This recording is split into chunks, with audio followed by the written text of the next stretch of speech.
At 2:26 p.m., error rates spiked across 3 services at once.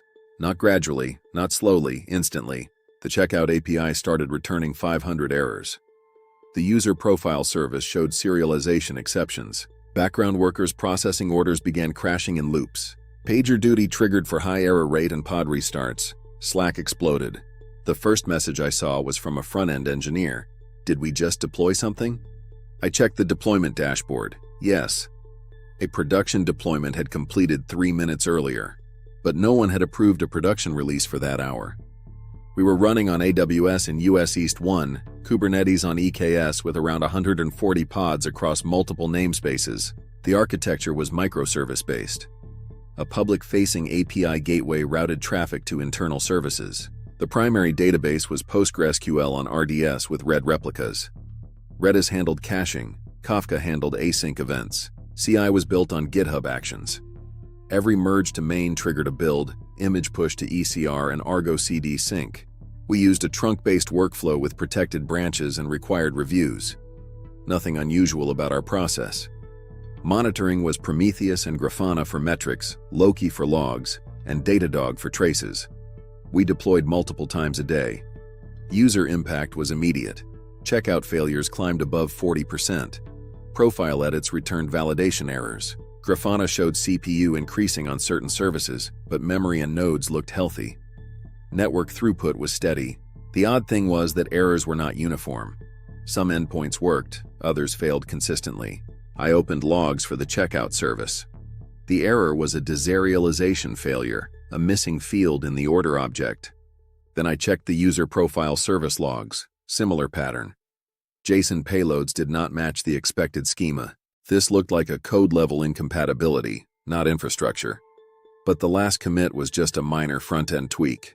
Why were back-end services behaving as if a major schema change had gone out? The mystery deepened. First hypothesis, a database migration issue. I checked the migration history table in Postgres. No new migrations. Second hypothesis, a bad image in ECR. I checked the tags in Argo CD. The commit SHA did not look familiar. I pulled up the GitHub Actions logs. The workflow was triggered by a push event. The branch field caught my eye. It said branch, develop. That was wrong. Our production pipeline was supposed to trigger only on pushes to main. Recently, someone had refactored the CI to unify workflows. The production condition changed from equals main to contains main. Develop contains the string main, so when someone pushed to develop, the production workflow triggered. The code on develop included an in-progress refactor of the order schema. Staging was ready, but production was not. We had effectively deployed develop branch code into production, while other services were still running main branch versions. Business stakeholders were escalating. Revenue impact was significant. Orders were failing and tickets were piling up. We had to decide quickly, fix forward or roll back. Rollback was safer. The root cause was a misconfigured CI condition that triggered production on pushes to develop. The system didn't fail at startup. It failed at runtime when services couldn't talk to each other. We immediately disabled the production workflow to prevent further accidental deployments. Then we triggered a rollback in Argo CD. A rolling update began across the affected services. Within 5 minutes, new pods were up. Error rates started dropping. We watched the logs closely. Checkout success rate climbed back above 99% within 12 minutes of the initial alert. We verified database integrity. Thankfully, most failing transactions had been rejected before persistence. Total incident duration was approximately 25 minutes, a short time with a massive lesson. What actually failed was not Kubernetes or AWS. It was branch discipline and CI configuration. Our detection was reactive.